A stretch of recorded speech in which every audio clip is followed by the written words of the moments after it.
जी जी। अस्सलामुअलैकुम, बिस्मिल्लाहिर्रहमानिर्रहीम। हाजिर हूँ जी मैं आप लोगों के साथ second year chapter number 24 evolution lecture number 2 के साथ। बेटा इस लेक्चर में very very very very very very important 3 अदद शॉर्ट क्वेश्चंस आने हैं। एक है जी हाइड्रोथर्मल वेंट हाइपोथेसिस क्या है। दूसरा शॉर्ट क्वेश्चन है जी एंडोसिम्बियंट हाइपोथेसिस क्या है। और तीसरा शॉर्ट क्वेश्चन होगा मेम्ब्रेन इनवेजिनेशन हाइपोथेसिस क्या है। ये 3 वेरी इंपॉर्टेंट शॉर्ट क्वेश्चंस आएंगे इस टॉपिक में। डन बच्चों? तो जनाब चैप्टर नंबर 24 एवोल्यूशन के सेकंड पेज से हम लोग स्टार्ट कर रहे हैं और टॉपिक हमारा है कि किस तरह प्रोकैरियोट से यूकैरियोट्स बने होंगे। किस तरह प्रोकैरियोट से यूकैरियोट्स बने हुए होंगे। तो this is our topic. Done? तो बहुत इजी है और बहुत ही इंपॉर्टेंट भी है।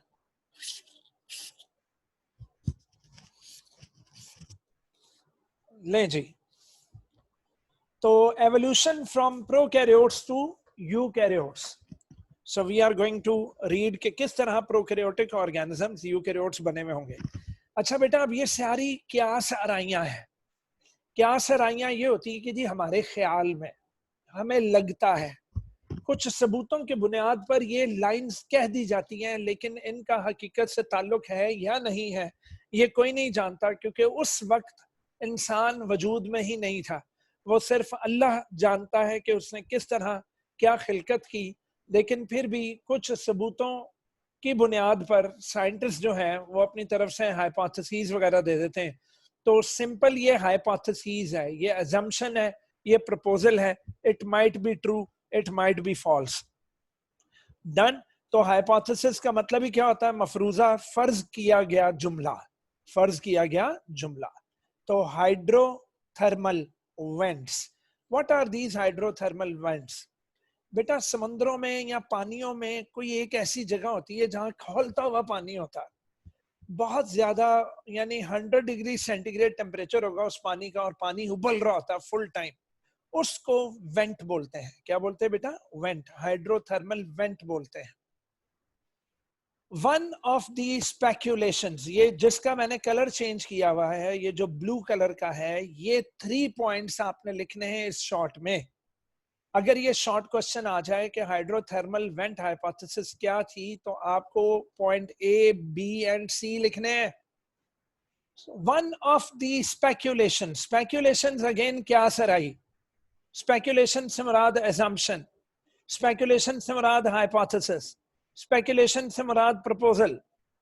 कैन बी रिजेक्टेड, ठीक है, कोई हतमी बात नहीं है। वन ऑफ द स्पेक्यूलेशंस, जितनी स्पेक्यूलेशंस हुई जो कि एक्सप्लेन कर रही थी कि ओरिजिन ऑफ लाइफ दुनिया पर कैसे हुई होगी, उन स्पेक्यूलेशंस में से एक है हाइड्रोथर्मल वेंट हाइपोथेसिस। और वो ये है कि शायद जिंदगी का आगाज, life may have begun deep in the oceans, oceans के उस डीप जगह पर, इन अंडर वाटर, उस अंडर वाटर यानी कि पानी के अंदर जहां हॉट स्प्रिंग्स हैं, हॉट स्प्रिंग से मुराद खौलता हुआ पानी है जहां पर। और वो अंडर वाटर हॉट स्प्रिंग्स, वो अंडर वाटर हॉट स्प्रिंग्स क्या कहलाती हैं? Hydrothermal vents. तो एक एजम्पशन, एक स्पेक्यूलेशन, एक क्या सराई, एक अंदाजा ये भी है कि शायद जिंदगी का आगाज deep in the oceans, under water hot springs, जिन्हें हाइड्रोथर्मल वेंट्स कहते हैं, जिंदगी का आगाज उनमें हुआ होगा। जिंदगी का आगाज उनमें हुआ होगा। These vents could have supplied the energy, in vents ने एनर्जी सप्लाई की होगी जिनमें रॉ मटेरियल्स मतलब के प्रोटीन्स, कार्बोहाइड्रेट्स और लिपिड्स वगैरह, raw materials for the origin and survival of early life forms मौजूद थे। तो रॉ मटेरियल्स को एनर्जी दी गई होगी और वो रॉ मटेरियल्स आपस में अटैच होकर, वो बायोमोलिक्यूल्स आपस में अटैच होकर कहीं पहला यूनिसेलर ऑर्गेनिज्म बना गए होंगे, पहला यूनिसेलर ऑर्गेनिज्म बना दिया होगा। ठीक, तो वहां की एनर्जी हाइड्रोथर्मल वेंट से एनर्जी प्रोवाइड की होगी। अ ग्रुप ऑफ बैक्टीरिया, पुत्र सबूत, किसी, मैंने पूछा भाईजान आप लोगों के पास सबूत क्या है जो आप कह रहे हो कि हाइड्रोथर्मल वेंट्स के अंदर जानदारों का आगाज होता है, तो आपके पास सबूत क्या है? कहता है ग्रुप ऑफ बैक्टीरिया है जी जिसका नाम आर्कियोबैक्टीरिया है। उसका नेम क्या है बेटा? आर्कियोबैक्टीरिया। कहने लगे ये आर्कियोबैक्टीरिया मौजूदा जमाने में मौजूद है, और आपको पता है कि यह आर्कियोबैक्टीरिया ये बर्दाश्त कर सकता है 120 डिग्री सेंटीग्रेड वाटर और 120 डिग्री सेंटीग्रेड का टेम्परेचर। तो जनाब उबलते हुए पानी का तो टेम्परेचर 100 डिग्री सेंटीग्रेड होता है। तो बेटा साइंसदानों के मुताबिक आर्कियोबैक्टीरिया एक एग्जाम्पल, एक सबूत के तौर पर हम ले सकते हैं, और हम ये भी समझ सकते हैं कि शायद आर्कियोबैक्टीरिया में इंतहाई कम एवोल्यूशनरी चेंज आई है। इतनी कम एवोल्यूशनरी चेंज आई है कि वो आज भी वैसे का वैसा ही है, जो 120 डिग्री सेंटीग्रेड को बर्दाश्त कर सकता है और मरता नहीं है। तो हम ये कह सकते हैं कि they seem to have undergone less evolutionary change than any other living species supports. So this supports vent hypothesis. तो जनाब इस तरह हाइड्रोथर्मल वेंट हाइपोथेसिस का शॉर्ट क्वेश्चन खत्म हुआ। और हाइड्रोथर्मल वेंट हाइपोथेसिस क्या थी कि जिंदगी का आगाज deep under water hot springs में हुआ होगा, जिन्हें हाइड्रोथर्मल वेंट्स कहते हैं। हाइड्रोथर्मल वेंट्स ने एनर्जी सप्लाई की होगी रॉ मटेरियल्स को, ताकि वो पहली लाइफ फॉर्म बना सकते। और इसका सबूत किस पर वो मानते हैं? कहता है जी आर्कियोबैक्टीरिया है, जिसमें हम मानते हैं कि बहुत कम एवोल्यूशनरी चेंज आई है और वो 120 डिग्री सेंटीग्रेड को बर्दाश्त कर सकता है, 120 डिग्री सेंटीग्रेड को बर्दाश्त कर सकता है। अब मेरा बच्चा एक कहानी है, ये शुरू की दुनिया की कहानी है, शुरू की दुनिया की कहानी है। Number 1, the nutrients produce in the primitive environment. उस पुराने एनवायरनमेंट में जब ऑर्गेनिजम्स नहीं थे, तो जब ऑर्गेनिजम्स नहीं थे तो न्यूट्रिएंट्स जो प्रोड्यूस हुए would have limited early life. तो चूंकि न्यूट्रिएंट्स कम थे इसलिए लाइफ भी कम थी, क्योंकि ऑर्गेनिजम्स के जो सेल्स हैं उन्होंने न्यूट्रिएंट से तो बनना है, माइक्रो एंड माइक्रो न्यूट्रिएंट्स, या फिर वो मेजर एंड ट्रेस मिनरल्स वगैरह वो चीजें होंगी तो ऑर्गेनिज्म आर्ज़ वजूद में आएंगे। If life were to continue, अगर लाइफ को चलना था, अगर लाइफ को कंटिन्यू रहना था, तो जनाब source of nutrients was needed. तो लिहाजा अल्लाह ताला ने ऑर्गेनिजम्स में फोटोसिंथेसिस का अमल डाल दिया। वो फोटोसिंथेसिस करके अपना फूड खुद बनाने के अहल हो गए, और इस तरह it probably freed living organisms for dwindling supply of nutrients. तो वो जो ड्विंडलिंग सप्लाई ऑफ न्यूट्रिएंट्स, जो खत्म हो रही थी, तो वो पता लगा कि दे started photosynthesis inside their bodies in order to cope up with the decrease in the nutrients. The first photosynthetic organisms, ये बेटा कहानी है, ये किसी ने बनते हुए, ये होते हुए नहीं देखा हुआ, किसी को ये स्टेप्स नहीं पता, लेकिन एक हाइपोथेसिस उन्होंने दी हुई है, बिग बैंग थ्योरी भी है, तो ये सारी थ्योरीज ही हैं, लेकिन इनके खिलाफ जो है वो opposing opinions भी लोग रखते हैं, तो it's okay. The first photosynthetic organisms probably use hydrogen sulfide. क्यों भाई? पढ़ा है हमने फर्स्ट ईयर में कि बैक्टीरिया की फोटोसिंथेटिक जो किस्म है H2S को इस्तेमाल करके अपने लिए खाना बना लेती है और साथ सल्फर को निकालती है। किसको निकालती बेटा? सल्फर को।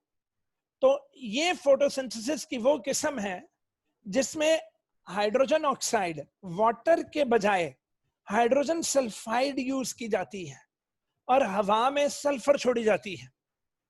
तो उस वक्त के ऑर्गेनिजम्स शायद हाइड्रोजन सल्फाइड इस्तेमाल करते थे as a source of hydrogen, ताकि वो कार्बन को रिड्यूस कर सकें और शुगर्स बना सकें।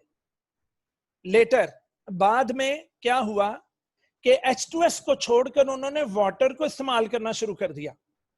Letter water served this same purpose, इस पर्पस के लिए H2S नहीं H2O इस्तेमाल होना शुरू हो गया, और नतीजे में सल्फर नहीं ऑक्सीजन खारिज होना शुरू हो गई। तो जब ऑक्सीजेनिक फोटोसिंथेसिस होनी शुरू हुई, कौन सी ऑक्सीजेनिक फोटोसिंथेसिस जब होनी शुरू हुई, तो ऑक्सीजन हवा में खारिज होना शुरू हुआ, and oxygen liberated by photosynthetic reactions, वो ऑक्सीजन जमा होनी शुरू हो गई। It began to accumulate in the atmosphere, वो ऑक्सीजन एटमॉस्फेयर में जमा होनी शुरू हो गई। Earth and its atmosphere slowly began to change. Earth atmosphere कहते हैं बेटा हवा वाली जो जगह है। Sphere means space, atmos means वो हवा। तो इस तरह क्या हुआ, slowly Earth and its atmosphere slowly began to change. वो कैसे जनाब, जब ऑक्सीजन जमा होनी शुरू हो गई तो कई 28 किलोमीटर तक जब ऊपर पहुंची, वो ऊपर आसमान की तरफ, तो पता लगा वहां अल्ट्रावायलेट रेडिएशंस ने उस ऑक्सीजन को चेंज कर दिया ओजोन में, और इस तरह ओजोन बनना शुरू हुई। Ozone in the upper atmosphere began to filter ultraviolet radiations from the sun, और इस तरह ओजोन के बनने के बाद अल्ट्रावायलेट रेडिएशंस भी फिल्टर होना शुरू हो गई, और इस तरह आहिस्ता आहिस्ता रिड्यूसिंग एटमॉस्फेयर, वो एटमॉस्फेयर जो कि ऑक्सीजन चीजों से छीन लेता था, वो आहिस्ता आहिस्ता ऑक्सीडाइजिंग एटमॉस्फेयर बन गया कि अब वो ऑक्सीजन देने के काबिल हो गया, उसमें इतनी ऑक्सीजन भर गई। And at least some living organisms began to utilise oxygen, और इस तरह कुछ लिविंग ऑर्गेनिजम्स ने ऑक्सीजन का इस्तेमाल करना शुरू कर दिया, ऑक्सीजन का इस्तेमाल करना शुरू कर दिया। अबाउट 420 मिलियन ईयर्स अगो, और कोई 4 बिलियन ईयर्स या 420 मिलियन ईयर्स अगो, इनफ प्रोटेक्टिव ओजोन बन गई, इतनी को प्रोटेक्टिव ओजोन बन गई कि जनाब खुश्की पर लाइफ पॉसिबल हो गई।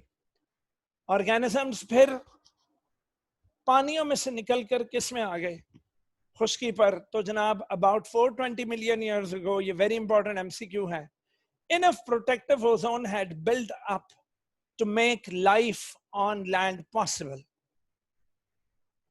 कहता ironically the change from the reducing atmosphere to an oxidizing atmosphere also meant that life could no longer arise abiotically. अब इस चीज ने, जब ऑक्सीजन ज्यादा हो गई और एटमॉस्फेयर में जब ऑक्सीजन ज्यादा हो गई, तो हमने शुरू एबायोजेनेसिस से किया था बेटा। हमने अभी ऊपर बात की कि हाइड्रोथर्मल वेंट्स के अंदर, यानी न्यूट्रिएंट्स आपस में मिलकर, रॉ मटेरियल्स आपस में मिलकर ऑर्गेनिज्म बनाया था। इस अमल को तो एबायोजेनेसिस कहते हैं कि बेजान चीज से जानदार बनने लगे, बेजान चीज से जानदार बनने लगे, इसको तो हम एबायोजेनेसिस कहेंगे। तो कहने लगा जैसे ही रिड्यूसिंग एटमॉस्फेयर ऑक्सीडाइजिंग एटमॉस्फेयर में खत्म हुआ, और सॉरी चेंज हुआ, तो पता लगा कि फिर नो लॉन्गर एबायोटिकली लाइफ फिर वो राइज नहीं हुई, फिर जानदारों ने जानदारों को जन्म दिया, फिर बायोटिकली हो गया सब कुछ। The first cells were most likely very simple prokaryotic forms. दुनिया के आगाज में, जब दुनिया का आगाज नहीं, सॉरी जिंदगी के आगाज में जब ऑर्गेनिजम्स बने, तो वो ऑर्गेनिजम्स बैक्टीरिया लाइक थे, सिंपल प्रोकैरियोटिक फॉर्म्स में थे। वेरी इंपॉर्टेंट एमसीक्यू, जो शुरू वाले जो सेल्स बने थे, the first cells were mostly likely, most likely very simple prokaryotic forms थी, वो very simple prokaryotic forms थी। The prokaryotes may have arisen more than 3.5 billion years ago. और पता लगा कि शायद प्रोकैरियोट्स जो हैं वो 3.5 बिलियन ईयर्स अगो मार्ज़ वजूद में आए.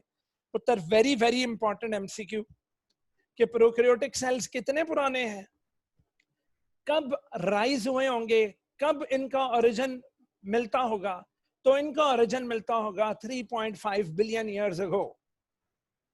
जबकि दूसरी तरफ eukaryotic are thought to have first appeared about 1.5 billion years ago. तो यूकैरियोटिक ऑर्गेनिजम्स कोई 1.5 बिलियन ईयर्स अगो बने हुए होंगे. लो बच्चों, अब मैं आपको एक दिलचस्प कहानी सुनाता हूं और इस तरह आपका अगला शॉर्ट क्वेश्चन कवर हो जाएगा. वो है एंडोसिम्बियंट हाइपोथेसिस.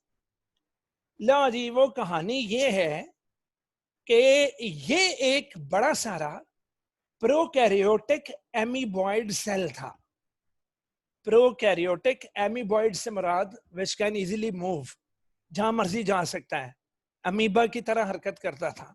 बाय द साइक्लोसिस या by the streaming movements of cytoplasm अपने आप को मूव करता था. तो amoeboid which can easily move, which can easily move. पुत्र ये वाला जो बड़ा सारा सेल था, ये अच्छा ये वाला एनारोबिक था. ये जो बड़ा वाला है ये एनारोबिक है. अगर आप मेरा हाथ देख सकें स्क्रीन पर, तो ये जिसकी तरफ मैं इशारा कर रहा हूं ये प्रोकैरियोटिक एमीबॉइड एनारोबिक सेल है. एनारोबिक से मुराद जो ऑक्सीजन यूज नहीं करता अपनी रेस्पिरेशन के लिए. ये कहीं अपने खाने की तलाश में निकला हुआ था. तो सामने ये देखो, ये सामने छोटे साइज के लेकिन एरोबिक, ये छोटे साइज के एरोबिक बैक्टीरिया थे. एरोबिक कौन होते हैं? जो ऑक्सीजन यूज करते हैं अपने खाने वगैरह को तोड़ने के लिए, अपनी ऑक्सीडेशन ऑफ फूड के लिए ऑक्सीजन यूज करते हैं. क्या करते हैं? ऑक्सीजन. उधर इस एनारोबिक बैक्टीरिया ने कहीं उस एरोबिक बैक्टीरिया को फैगोसाइटोसिस के जरिए अपने अंदर ले गया. फैगोसाइटोसिस के जरिए अपने अंदर ले गया. अब जनाब, जब ये अंदर ले गया इसको, ये देखो, जब इस बड़े ने इन छोटों को खा लिया, डाइजेस्ट करने लगा, तो इस छोटे एरोबिक ने उसको कहा, ओ भाई मुझे क्यों खा रहे हो? कहने लगा मुझे भूख लगी है. एनारोबिक ने कहा भाई मुझे भूख लगी है. उस एनारोबिक बड़े सारे बैक्टीरिया ने कहा कि देख मेरी बात, और सॉरी छोटों वालों ने कहा देखो हमारी बात सुनो, हमें मत खाओ, हम तो फायदे की चीज है. पगले, तू एनारोबिक रेस्पिरेशन से सिर्फ 2 ATPs बनाता था. पागल आदमी, हमें रखेगा तो हम तुझे एक ग्लूकोज के मॉलिक्यूल से 36 ATP बनाकर देंगे. अल्लाह अकबर. इन दोनों में सिम्बियोसिस हो गई, इन दोनों में म्यूचुअलिज्म हो गया. उसने कहा, बड़े ने कहा ठीक है मैं तुम्हें अपने अंदर रहने की जगह दूंगा, तुम मेरे लिए क्या करोगे? इसने आगे से कहा कि पागल आदमी, मैं तुझे ऑक्सीजन इस्तेमाल करके तुझे एरोबिक रेस्पिरेशन करके तुझे 36 ATP बनाकर दूंगा. और इस तरह आपने देखा ये भी प्रोकैरियोटिक. जब प्रोकैरियोटिक में मेम्ब्रेन बाउंड छोटे वाले सेल्स आ गए, तो अब मैं इन छोटे सेल्स को इस बड़े सेल का ऑर्गेनेल कहूंगा. और लो जी, पहला ऑर्गेनेल वाला सेल बन गया, जो कि जिसके अंदर वो एरोबिक क्या थे? एरोबिक बैक्टीरिया थे, जिन्हें अब मैं माइटोकॉन्ड्रिया का नाम दे दूंगा. किसका नाम दे दूंगा? माइटोकॉन्ड्रिया का. अब फिर दोनों को भूख लगी हुई थी. अब दोनों ने किसको खाने की कोशिश की? स्पाइरोकीट, जो कि स्पाइरल बैक्टीरिया होते हैं. कौन से बैक्टीरिया? Spiral bacteria. ये फैगोसाइटोज इनको करने लगे, तो इन्होंने कहा भाई हमें क्यों खा रहे हो, हम भी तुम्हें फायदा देंगे, हमारे साथ भी सिम्बियोसिस कर लो. इन दोनों ने कहा अच्छा तुम क्या करोगे? कहने लगे हम तुम्हारे आगे जुड़कर, ये देखो, तुम्हें फ्लैजेला बना देंगे. हम तुम्हारे आगे जुड़कर क्या बना देंगे? फ्लैजेला. तो याद रखें, फ्लैजेला का सिम्बियोटिक ओरिजिन स्पाइरोकीट से है, जबकि माइटोकॉन्ड्रिया का सिम्बियोटिक ओरिजिन एनारोबिक बैक्टीरिया से है। और इन सबको किसने खाया? ये मेरे मुंह से शायद एनारोबिक निकला, सॉरी, एरोबिक बैक्टीरिया से है। और इन सबको किसने खाया? इन सबको खाया एनएरोबिक बड़े प्रोकैरियोट ने। तो एनएरोबिक बड़े प्रोकैरियोट ने किसको खाया? एरोबिक बैक्टीरिया को। वो उसके माइटोकॉन्ड्रिया बन गए। वो बन गए, ये देखो, कंटेनिंग माइटोकॉन्ड्रिया। फिर उसने स्पाइरोकीट्स को खाया। स्पाइरोकीट्स को डाइजेस्ट नहीं किया, उल्टा उसके साथ भी म्यूचुअलिज्म कर लिया, सिम्बियोसिस कर लिया, उसका फ्लैजेला बना लिया। अब भूख तो लगी हुई थी इन्हें। अब इस वाले सेल को भूख तो लगी हुई थी, क्योंकि अंदर माइटोकॉन्ड्रिया है, अंदर फ्लैजेला भी बन गया है। अब भूख तो लगी है, अब रहने के लिए कुछ ना कुछ तो करना पड़ेगा। इन्होंने खाने की कोशिश की जनाब ब्लू ग्रीन एल्जी, जो कि फोटोसिंथेटिक बैक्टीरिया है। पढ़ चुके हो आप लोग फर्स्ट ईयर में बैक्टीरिया वाले चैप्टर का लास्ट टॉपिक साइनोबैक्टीरिया, जो कि फोटोसिंथेटिक बैक्टीरिया था।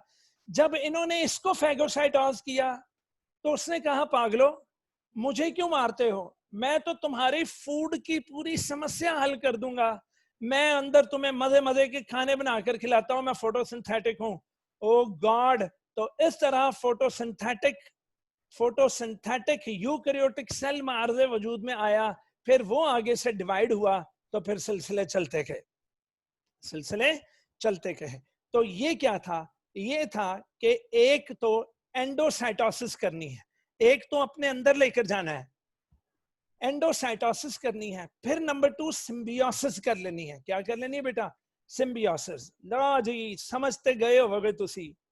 Endo सिम्बियंट hypothesis. एंडो मतलब आन दो, अंदर आन दो, और जब वो अंदर आ जाएगा तो उसके बाद उसके साथ सिम्बियोसिस कर ली जाएगी। क्या कर ली जाएगी? Symbiosis. The eukaryotic cell might have evolved when a large, एक बड़े anaerobic living without oxygen amoeboid prokaryote ने कहीं ingest कर लिया होगा। क्या? small aerobic living with oxygen bacteria को अपने अंदर खा लिया होगा, और फिर दोनों आपस में स्टेबलाइज हो गए होंगे instead of digesting these aerobic bacteria. This idea is known as the endosymbiont hypothesis. इस आइडिया को क्या कहते हैं बेटा? Endosymbiont hypothesis, and was first proposed by Lynn Margulis. और इसको सबसे पहले किसने दिया था? Lynn Margulis। फिर ना कहना खबर ना हुई who proposed एंडोसिम्बियंट थ्योरी। तो मेरे बच्चों ने कहना है एंडोसिम्बियंट हाइपोथेसिस लिन मार्गिलिस ने दी थी। लो जी, according to this hypothesis the aerobic bacteria developed into mitochondria. जो एरोबिक बैक्टीरिया उन्होंने खाए वो माइटोकॉन्ड्रिया बन गए, which are the sites of aerobic respiration and most energy conversion in the eukaryotic cells. और उसके बाद डी है जी, the possession of these mitochondria like endosymbionts, the possession इस तरह के माइटोकॉन्ड्रिया की पोजेशन एंडोसिम्बियंट्स के लिए, उनके लिए एक एडवांटेज लाई कि वो एरोबिक रेस्पिरेशन करना शुरू हो गए होस्ट के लिए। होस्ट से मुराद जिसके अंदर रह रहे थे। जहां तक फ्लैजेला का ताल्लुक है, तो फ्लैजेला जो कि एक वाइप लाइक स्ट्रक्चर है, it may have arisen through the ingestion of prokaryotes similar to the spiral shaped bacteria called spirochetes. Called what? Spirochetes. जहां तक क्लोरोप्लास्ट का सवाल है, तो ingestion of prokaryotes that resembled present day cyanobacteria, उनको खाने से have led to the endosymbiotic development of the chloroplasts in the plants. और इस तरीके से मेरे बच्चों ने इस डायग्राम को, इसका दामन नहीं छोड़ना। ये फर्स्ट हाफ देखना आपने, ये वाला, ये देखो, ये एमीबॉइड प्रोकैरियोट एनारोबिक ने एरोबिक को खाया तो ये खुद एरोबिक हो गया, फिर उसने स्पाइरोकीट्स को खाया, फ्लैजेलम बन गया, फिर उसने साइनोबैक्टीरिया को खाया, वो ऑटोट्रॉफिक यूकैरियोट बन गया, और फिर आगे से उसकी नस्लें आगे चल पड़ी, और इस तरह प्रोकैरियोट से यूकैरियोट बना होगा। ले जी, अब अगली जो हमारी है वो है ये वाली हाइपोथेसिस क्या है? तो ये जरा गौर से देखें कि सेल मेम्ब्रेन ही अंदर को आना शुरू हो गई है। जब प्लाज्मा मेम्ब्रेन अंदर को आई तो पता लगा अंदर क्रोमोसोम्स की कॉपीज हुई थी, तो इन मेम्ब्रेन्स ने अंदर आकर क्रोमोसोम्स को घेर लिया, तो क्रोमोसोम्स के अलग अलग कंपार्टमेंट्स बन गए। वही क्रोमोसोम्स जब अंदर अपने आप को शो करना शुरू हुए तो वो क्या बन गए? वो बन गए माइटोकॉन्ड्रिया, क्लोरोप्लास्ट, न्यूक्लियस। तो जिसमें टोटल नंबर ऑफ क्रोमोसोम्स से वो न्यूक्लियस था, जिसमें माइटोकॉन्ड्रिया बनाने वाले क्रोमोसोम्स चले गए वो माइटोकॉन्ड्रिया बन गया, और जिसके अंदर क्लोरोप्लास्ट बनाने वाले चले गए वो क्या बन गया? वो बन गया जनाब क्लोरोप्लास्ट। तो ये था क्या भला? मेम्ब्रेन इनवेजिनेशन हाइपोथेसिस के, इसमें जरूर इन मेम्ब्रेन इनवेजिनेट हुई होगी। लो जनाब, another hypothesis for the evolution of eukaryotic cells के यूकैरियोटिक सेल्स कैसे बने हुए होंगे, तो उसका जो प्रपोजल है वो जो है वो प्रपोजिशन वो ये है कि प्रोकैरियोटिक सेल की मेम्ब्रेन इनवेजिनेट हुई होगी। इनवेजिनेटेड से मुराद फोल्डेड इनवर्ड, अंदर को इनफोल्ड हुई होगी, to enclose copies of its genetic material, genetic material की कॉपीज को उन्होंने एनक्लोज कर लिया होगा। This invagination resulted in the formation of several double membrane bounded entities.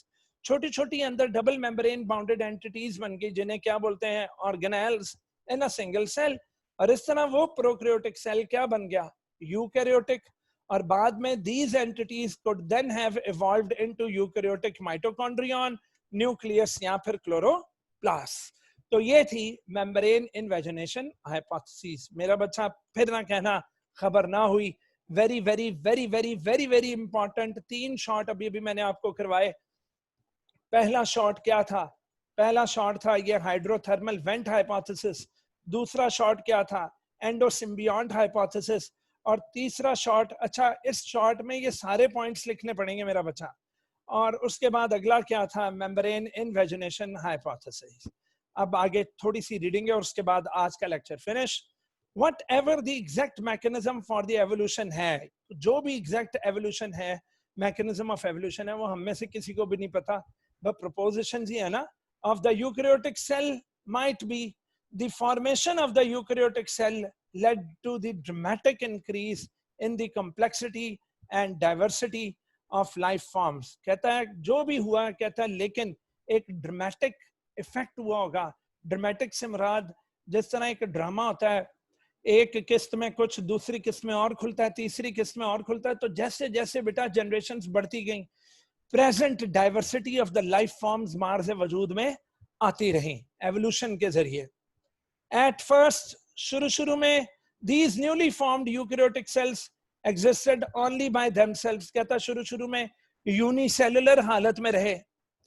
Letter however some probably evolved into multicellular, और फिर ये unicellular eukaryotic cells multicellular organisms में तब्दील हो गए, in which various cells became specialized into tissues। और उसके बाद बहुत सारे cells क्या बना गए होंगे? tissues बना गए होंगे। और in which in turn tissues ने क्या बना दिए होंगे? organs, और organs ने क्या बना दिए होंगे? organ systems। और इस तरीके से individuals फिर मार्ज़े वजूद में आते रहे। ले जनाब, these multicellular forms then adapted themselves to life in a great variety of environments। और फिर इन multicellular organisms ने great variety of environments में अपनी जिंदगी गुजारनी शुरू कर दी। लो बच्चों, आज के लिए लेक्चर नंबर 2 में इतना ही था। इंशाल्लाह अगले लेक्चर में मिलेंगे कल लेक्चर नंबर 3 में। तो हम लोगों ने सेकेंड ईयर की बायोलॉजी स्टार्ट की चैप्टर नंबर 24 से। जी बेटी, कोई क्वेश्चन पूछना हो बेटा?